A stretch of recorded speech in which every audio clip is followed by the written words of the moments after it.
Hey, this is Tom, and back in 2008, the US housing market collapsed. Some of you remember this, some of you may not, but here's what happened. Apple's up more than 6% right now. Google about 3%, but Dell, Intel, Research Motion, and Microsoft are all to the upside. Look how strong. Did not disappoint. 400 points higher. Yes, indeed. The markets roar higher last 30 minutes of trading as volatility once again rules the day. Most of the techs this morning, if not all of them, have just exploded. A few moments later. Down 1.7% here, a loss of 37 points or so. Apple shares are just getting hammered this morning. We're down by between 3 and 4.5% generally across these markets. Let's talk about the speed with which we are watching this market deteriorate. We're red everywhere, essentially, down by 4-5%. We're down over 16%. Dow at the same time has fallen about 18%. The stock market is now down 21%. Because we're now down 43%. What in the world is happening on Wall Street? Basically, we had predatory lending practices, high leverage, a total lack of regulation, leading to a complete collapse in the US stock market. Now, people basically bought homes they couldn't afford with money they didn't have by getting loans they should have never qualified for. That's a recipe for a great economy.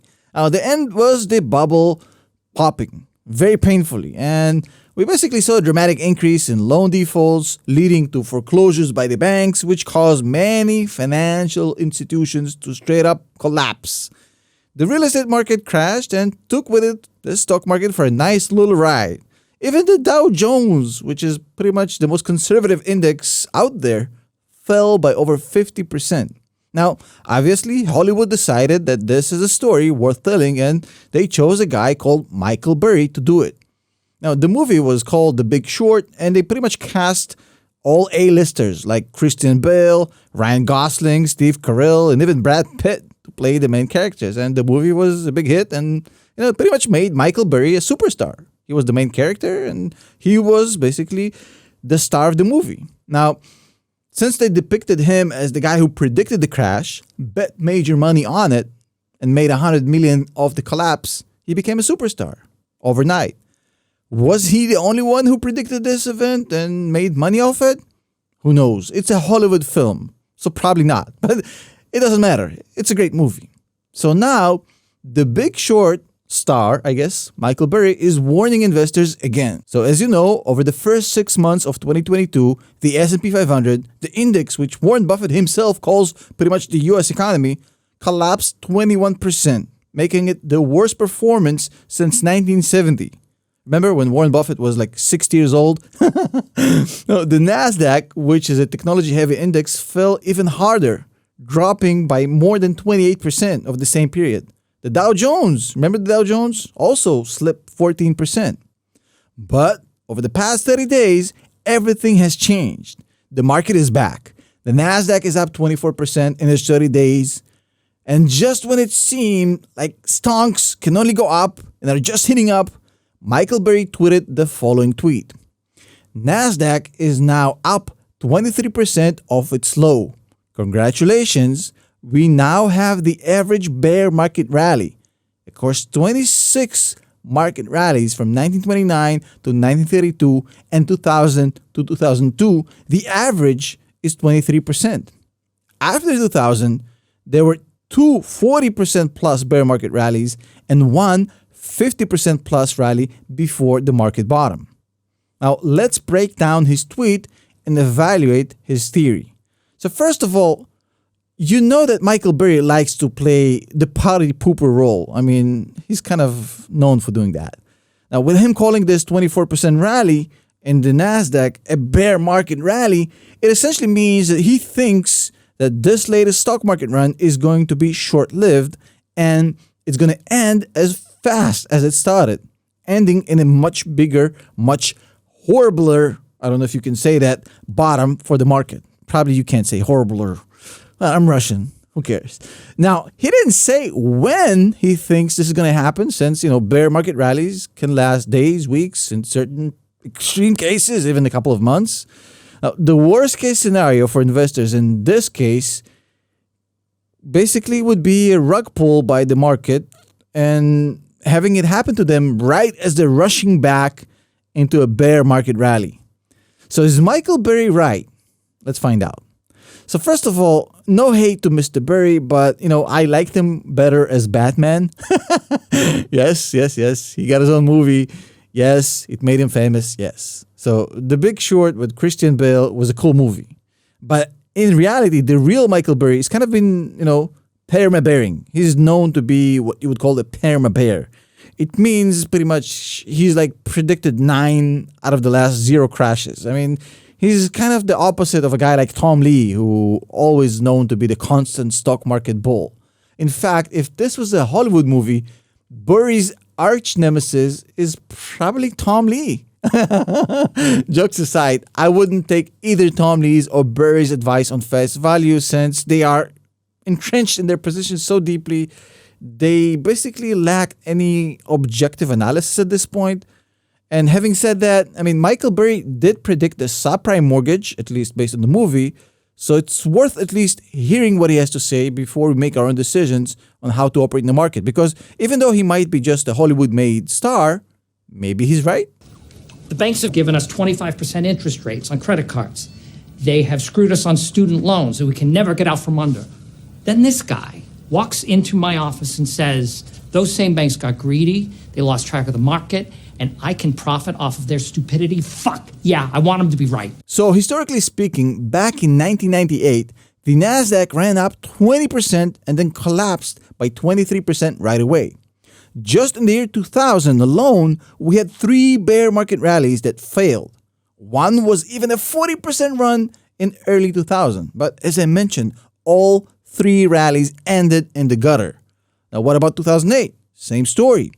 The bear markets there were very similar, with the highest being 28%, but same story. All 3 bear market rallies in 2008 ended in the same manner, and eventually in the stock market crash. So based on history alone, Michael Burry might have a point here, but on the other hand, I mean, this is historical data, and historical results promise literally as much of a predictive value as chewing bubblegum. I mean, graphs and charts and all this bullshit looking similar, it's not an analysis tool. It's just history, so be careful.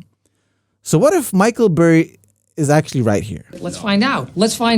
Over the past 30 days, the S&P 500 is up 13%. The Nasdaq is up 24%. Incredible runs.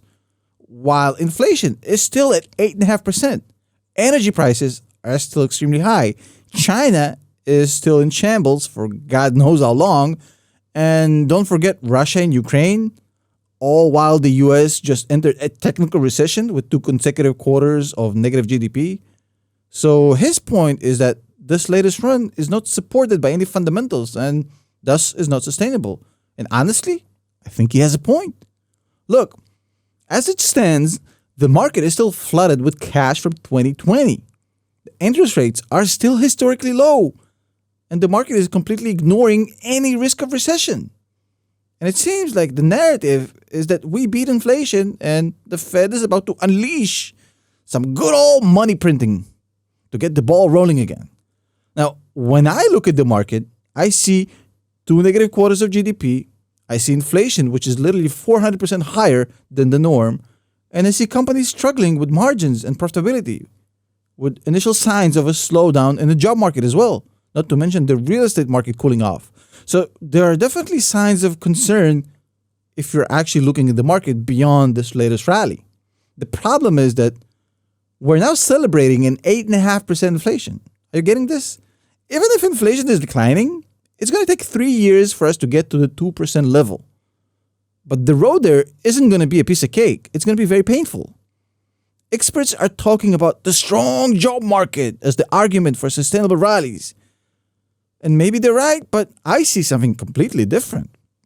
The Federal Reserve is now mainly focused on one thing, stopping inflation. Everything else is kind of on hold for now. Now, at this point, the only way the Fed has to stop inflation is by destroying demand, which is a nice word for basically engineering a controlled economic crash. Now, saying the words controlled economic crash in the same sentence doesn't seem like the smartest idea. But hey, this is all we got left, and with this, we'll have to win, I guess. Now, you see, we haven't really even hit high interest rates yet.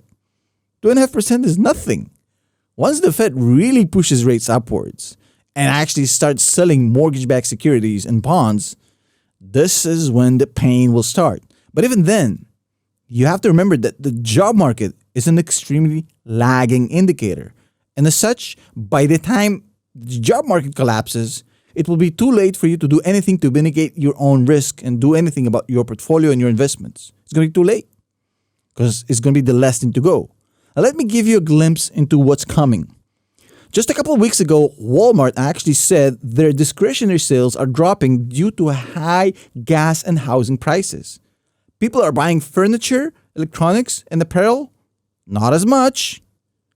Now, this is going to lead to price cuts by Walmart. They literally said they're going to do that since nobody's buying furniture, apparel, and electronics, right?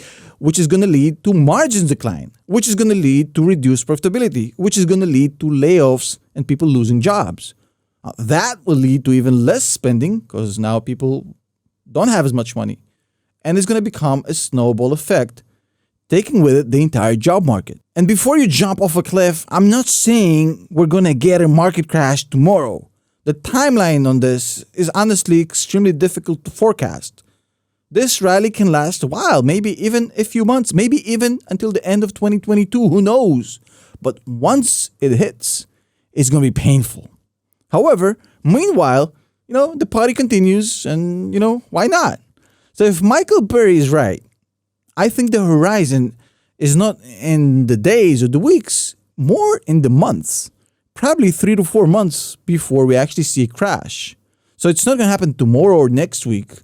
I think we have some time. In reality, what we have right now, for better or worse, is a trader's market. And this is a very volatile environment, especially for investors. It's very confusing. So this actually could be a massive rally until the end of the year. Or this could be a dead cat bounce.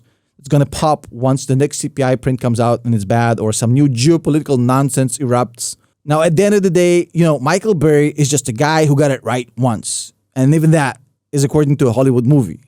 And that's not enough of a reason to listen to him. But if you actually do some research, I think you might see a lot of cautionary tales in the stock market right now.